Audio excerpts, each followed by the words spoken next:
Amados irmãos e irmãs, graça e paz sejam convosco nesta manhã tão especial para a família de Cristo. Era domingo pela manhã. Ainda estava escuro. As duas mulheres levantaram-se, vestiram-se, prepararam as ervas e fizeram-se à estrada. No caminho que as conduzia para fora da cidade, viram o sol a nascer. Luz e sombras coabitavam nessa manhã. Mas nenhuma sombra ou escuridão era maior do que aquela sombra e aquela escuridão que pairava sobre as suas almas. No caminho para o sepulcro, os pensamentos não deixavam de as relembrar o que se tinha passado na última semana. Trágica semana. Nada podia apagar aquelas imagens horríveis. Elas tinham tido coragem de ficar aos pés de Jesus. Elas tinham sido as únicas com coragem para ficar aos pés de Jesus naquela horrível cruz.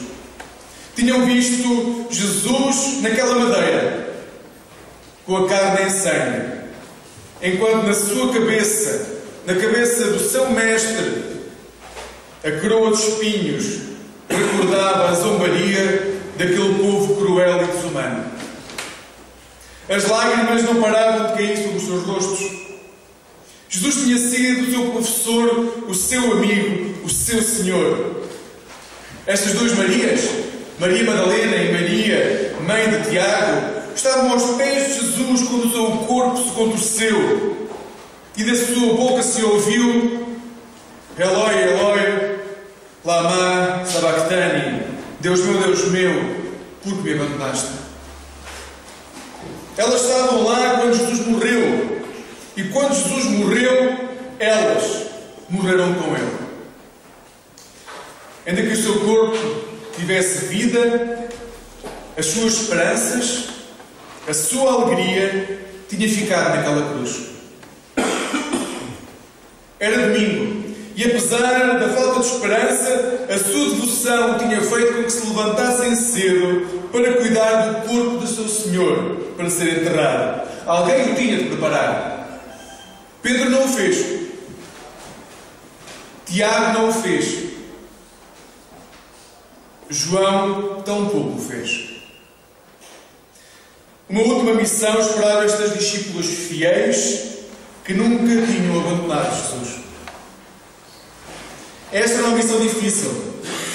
Elas seriam as únicas que iriam limpar o sangue da cara de Jesus, assim como o sangue dos seus braços, das suas pernas, das suas mãos, dos seus pés, do seu corpo. Seriam elas, estas duas Marias, a fechar de uma vez e para sempre os olhos de Jesus. Mas havia um problema. A pedra estava a tapar o sepulcro. Quem iria retirar essa imensa pedra para que pudessem cuidar do corpo do seu mestre? Irmãos, vamos ficar de pé, vamos ler este vídeo. Mateus 28, 2 a 7.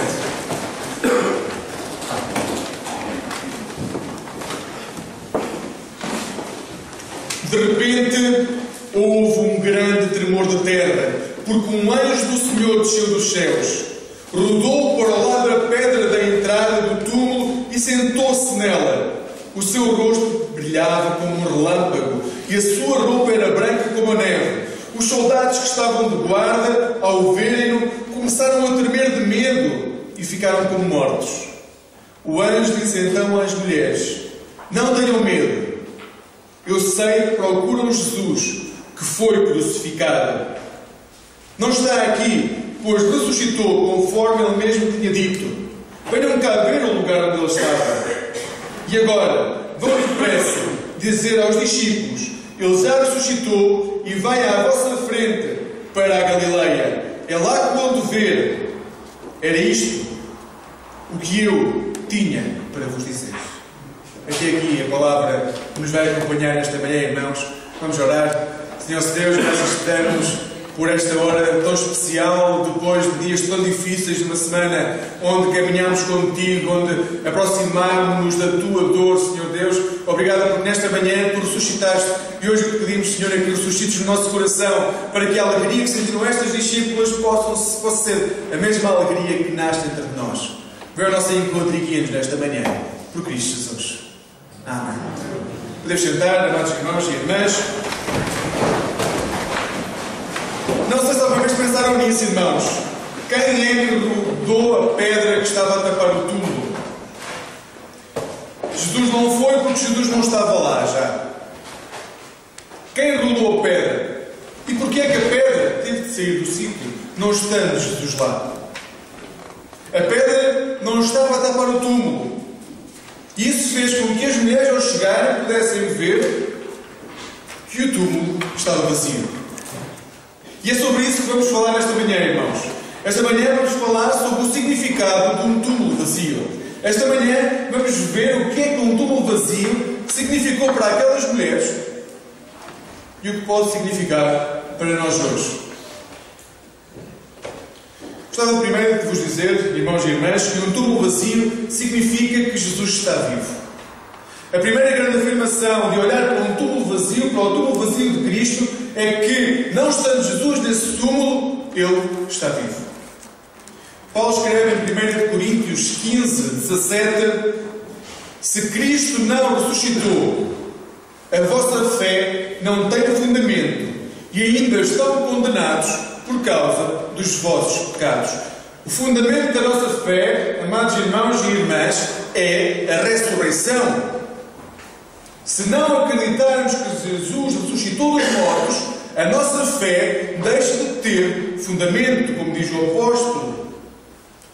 Mas se este acontecimento é tão essencial para nós, para os discípulos, se continuássemos a ler, se lêssemos do versículo 11 ao 15, eu peço que mantenham abertas as Bíblias, porque ainda vamos ler mais um pouco deste texto, mas se lêssemos Mateus 28, 11 a 15, iríamos ver que a ressurreição, sendo fundamental para os cristãos, era também fundamental para quem não cria.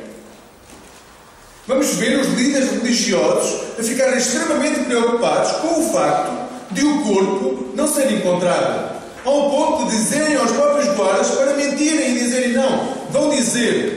Vão ao mundo e digam que, afinal, o corpo não está lá porque os discípulos deste mestre o levaram e o esconderam. O corpo de Jesus é tão essencial para os discípulos como é para aqueles que não são discípulos. Mas quem tem de provar que o túmulo está vazio e porquê, não são os discípulos. O discípulo crê que a ressurreição não é um problema. É a resolução de todos os problemas. Os discípulos não creem que um túmulo vazio é um local onde podemos ter medo, que nos assusta. Um túmulo vazio vem dizer-nos que os nossos problemas estão resolvidos em Cristo Jesus. O túmulo vazio é a superação total dos nossos problemas. Mas se há dúvidas quanto à ressurreição, olhada pelos olhos da fé, podemos olhar para os factos da história. Do nada, irmãos, surgiu uma igreja a proclamar a ressurreição e espalhou-se por todo o mundo romano. O culto que era celebrado a um sábado passou a ser celebrado a um domingo, o dia da ressurreição. E isso fez com que a vida das pessoas tivesse que ser totalmente mudada. Porque o domingo era dia de trabalho. E deixou de ser. A vida destas pessoas mudou completamente. As festas destas pessoas mudaram completamente depois da ressurreição. Quem era cristão teve de adaptar toda a sua vida e adaptou-a porque queria que Jesus tinha ressuscitado. E aliás, o próprio texto vai-nos dizer que há mais de 500 testemunhas oculares da ressurreição. Sendo crucial para quem não era cristão ter um corpo para poder dizer: estão a ver, o corpo está aqui. Estando aqui o corpo, irmãos, não houve ressurreição. Mas sendo crucial, tal corpo nunca foi encontrado. Passado 2000 anos, o corpo continua por encontrar. E se podemos dizer, bem, mas isso é porque nós, cristãos, nos apoiamos na Bíblia, certamente. Mas há escritores não cristãos que dão testemunho igualmente de Cristo Jesus. Irmãos e irmãs, dito isto, será mais racional ou crermos na ressurreição ou defendermos contra os factos que existem que Cristo está morto. Logicamente, será mais lógico acreditar na ressurreição perante um túmulo vazio e perante os factos existentes, ou crer que Jesus continua morto? Quem tem fé, não coloca isso sequer em causa. Quem não tem, irmãos, qualquer desculpa será suficiente para não crer na ressurreição. Mas, irmãos, isso não é problema de discussão. A fé nasce quando nós somos tocados no nosso caminho. Para aquelas mulheres, a resposta era clara. Diz o texto, no versículo 8 do texto que lemos hoje, as mulheres afastaram-se do túmulo a toda a pressa, irmãos, as mulheres aqui não tinham visto Jesus ressuscitado. As mulheres afastaram-se do túmulo a toda a pressa, atemorizadas, mas cheias de alegria. E foram a correr levar a notícia aos discípulos. Estas mulheres, discípulos fiéis e obedientes de Jesus, não viram o corpo ressuscitado, mas viram o túmulo vazio. Foi mais do que suficiente para crerem na ressurreição. E apesar de todo o medo gerado por tudo aquilo que era uma novidade, estas mulheres creram e encheram-se de alegria. Para as mulheres, e vemos hoje no texto, a ressurreição não é um problema. Estas mulheres creram na ressurreição. E se o caminho para o túmulo foi um caminho de tristeza e de sombras, o caminho de regresso do túmulo foi um caminho de alegria e de luz. Mas se isto não for suficiente, continuando a ler o texto, irmãos, o próprio Jesus vai ao seu encontro e num caminho de regresso, já não um caminho marcado por trevas e escuridão, mas um caminho de alegria e de luz, Jesus aparece-lhes, o seu mestre lhe diz, versículo 10, não tenham medo, vão ter com os meus irmãos e digam-nos que vão para a Galileia, que lá me hão de ver. Primeiro creram, ao contrário de Tomé, e depois Jesus apareceu. E estas mulheres foram sempre fiéis. O amor e a devoção destas mulheres foi recompensada, mesmo perante o desconhecido, mesmo perante aquilo que não era controlável. A fé destas mulheres foi mais forte e a sua devoção fez com que fossem as primeiras a ver Jesus Cristo ressuscitado. Não foi Pedro, Tiago, João, nenhum dos 12. As primeiras pessoas a verem Cristo ressuscitado foram as mulheres que nunca abandonaram Jesus.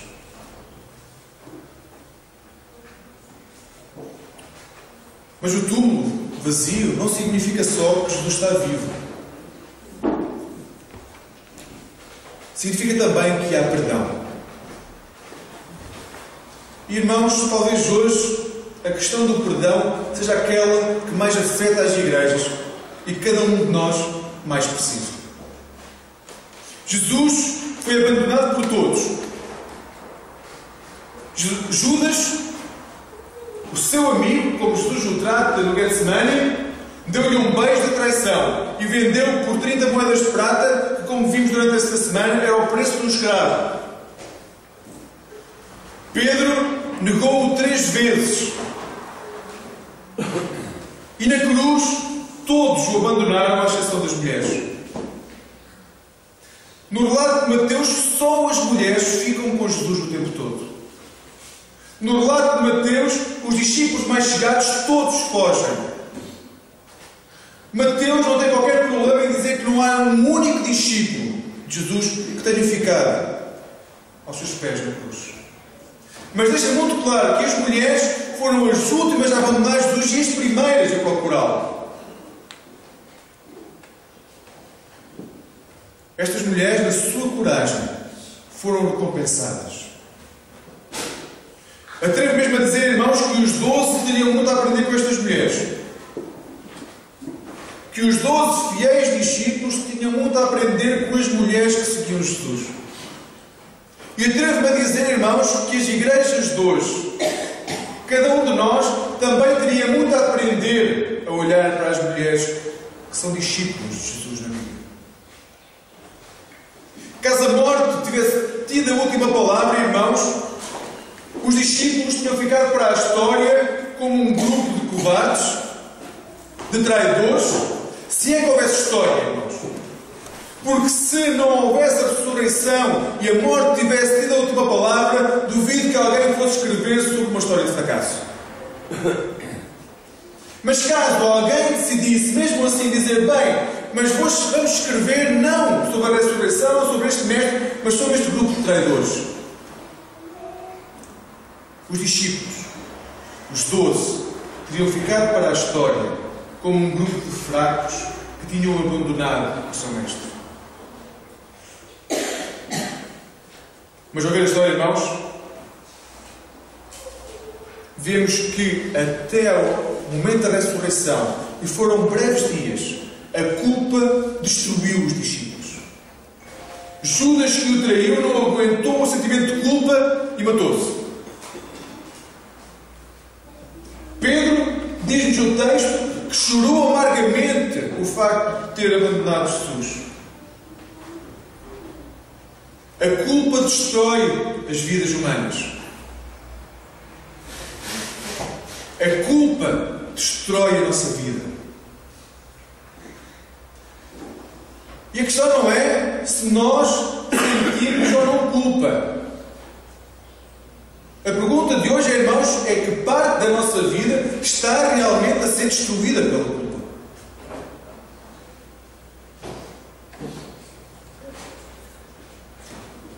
Mas o texto hoje diz-nos claramente: a morte não teve a última palavra. Não é a morte o final da história.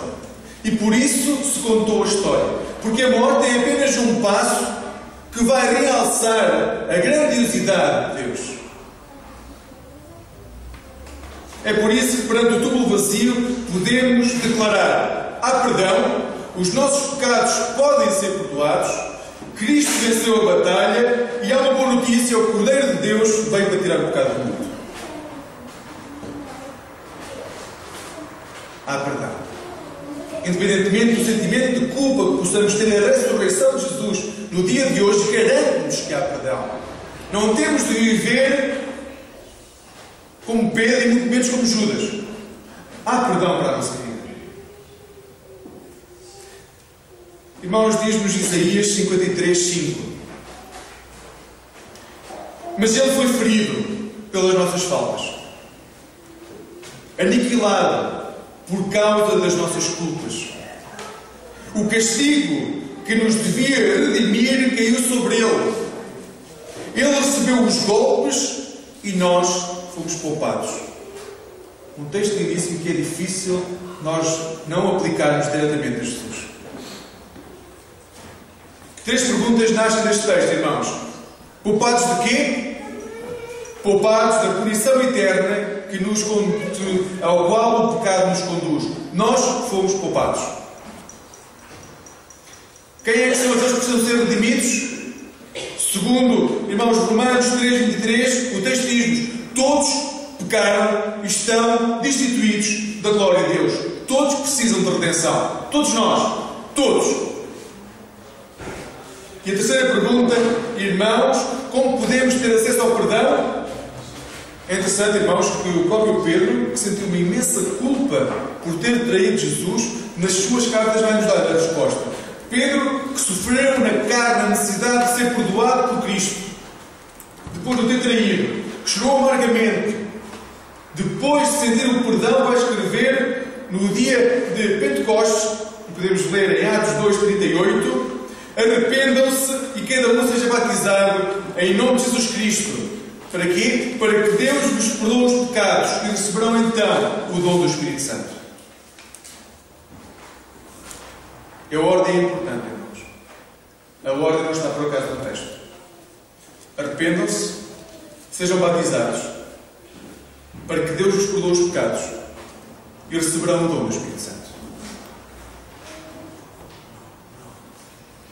Irmãos, comparando com as formas dos nossos dias de ultrapassar o sentimento de culpa, esta parece bem simples. Está tão acessível que às vezes nos esquecemos que basta procurar Jesus. Cristo já morreu para que cada um de nós pudesse ter uma vida livre. Livre de angústias, de medo e, acima de tudo, de uma culpa que nos consome e nos faz carregar uma cruz que Cristo já carregou e venceu.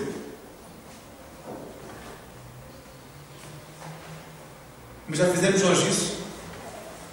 Já fizemos alguns dias o livro de Atos? Já nos arrependemos? Já nos humilhamos perante Deus? Já deixámos que o sangue do Cordeiro escorresse sobre a nossa vida e nos limpasse, nos purificasse? Já verdadeiramente decidimos, e nós dizemos muitas vezes que o fazemos, mas já verdadeiramente decidimos entregar nas mãos de Cristo a nossa vida para que Ele faça em nós a sua vontade? Tenho a certeza que já fizeram isso. João, outro daqueles que abandonou Jesus nas últimas horas, outro daqueles que, se não houvesse a ressurreição, seria considerado como um covarde ou um traidor, João vai escrever à luz da ressurreição, em 1 João 1,7: se levamos uma vida de luz, tal como Deus está na luz, temos comunhão uns com os outros, e o sangue de Jesus, o seu Filho, purifica-nos de todo o pecado. João sentiu a purificação do seu pecado depois da ressurreição e compreendeu que naquela cruz havia perdão. E continua: se dissermos que não temos pecado, enganamos a nós próprios e faltamos à verdade. Mas se confessarmos os nossos pecados, Deus é fiel e justo e perdoará os nossos pecados e nos purificará de todo o mal. Mas não acredito que haja algo melhor do que não termos nenhum peso sobre os nossos ombros. Eu acredito que não há nada melhor do que sentirmos a liberdade de não termos o peso da culpa sobre os nossos ombros, mas sermos livres para podermos decidir de acordo com o amor que Deus coloca no nosso coração. Foi isso que Jesus nos veio trazer com a sua ressurreição. Há perdão. A vida não tem de ser sempre um sem fim de sentimentos de culpa e de autodestruição. E hoje, irmãos, se forem ver os livros que mais vendem neste mundo, são livros de autoajuda. Está na Bíblia, irmãos. Tem 2000 anos. A autoajuda que nós precisamos é Cristo na nossa vida. A última palavra sobre a nossa vida é a palavra de Cristo.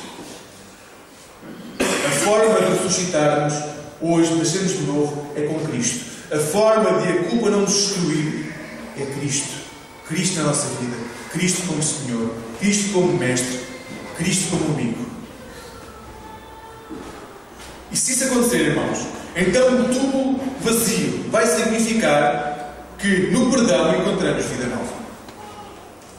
Um túmulo vazio diz-nos que nós temos a possibilidade de viver realmente uma vida nova. Jesus morreu para nos dar acesso a essa vida nova. Mas não uma vida somente nova, mas uma vida plena. Muitas vezes achamos que vivemos. Mas quando paramos e olhamos para a nossa vida, vemos que a nossa vida é uma correria de início ao fim, do qual nem sequer conseguimos pensar. Tudo é importante.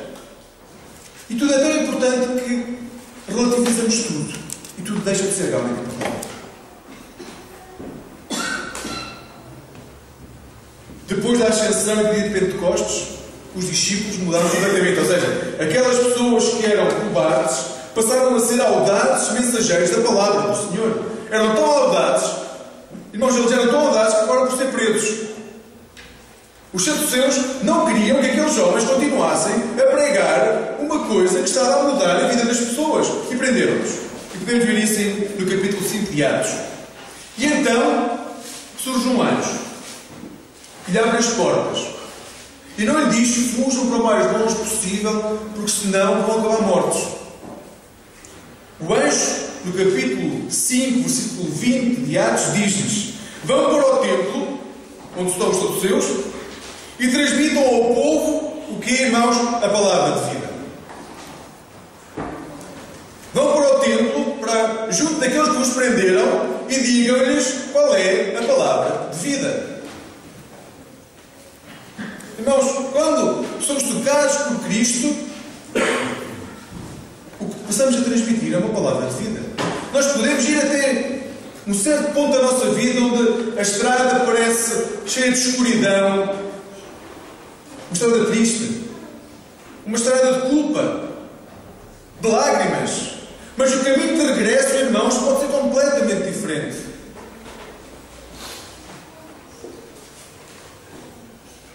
Talvez hoje muitos de nós nos tenhamos levantado como aquelas duas Marias, apenas com força para fazer aquilo que é essencial, apenas com força para viver ou sobreviver a mais um dia e fazer aquilo que obrigatoriamente temos de fazer. Talvez hoje seja um dia onde a escuridão e as trevas ocupam a maior parte, não só do nosso coração, mas também da nossa mente e do nosso corpo. Talvez hoje seja um dia triste, apesar de ser dia de Páscoa. Talvez hoje estejamos a sofrer por dentro, apesar da nossa cara ter um sorriso. Talvez hoje seja um dia realmente que não devia acontecer. Talvez nesta manhã, ao sairmos de casa, as esperanças tenham sido muito poucas. Talvez a tristeza comandasse os nossos passos e as nossas mentes. Mas não temos de voltar para casa da forma como chegamos. Não temos de chegar a casa da forma como saímos. A pedra foi removida, o túmulo está vazio, Jesus não está lá e Ele está vivo entre nós. Por isso, irmãos, significa que todos nós temos a possibilidade de ter uma vida livre de perdão e uma vida nova em Cristo Jesus. Tudo aquilo que descreve o texto bíblico vem provar que aquilo que Jesus disse e prometeu é a mais pura das verdades. Por isso podemos proclamar, como diz também Pedro na sua segunda carta, no capítulo 3, versículo 13, que esperamos um novo céu e uma nova terra, onde habitará a justiça. Nós já esperamos, porque temos a certeza, com base nas promessas de Cristo ressuscitado, que isso vai acontecer. É uma realidade. Uma nova terra, um novo céu, onde reina e habita a justiça, não só é possível, vai acontecer. É uma promessa do nosso Senhor. O túmulo está vazio. E isso significa que podemos ter uma vida nova que nasce de perdão concedido através da horrível cruz, mas selado com uma ressurreição graciosa. Se a cruz foi terrível na concessão do perdão, irmãos, o túmulo vazio foi gracioso na salvação.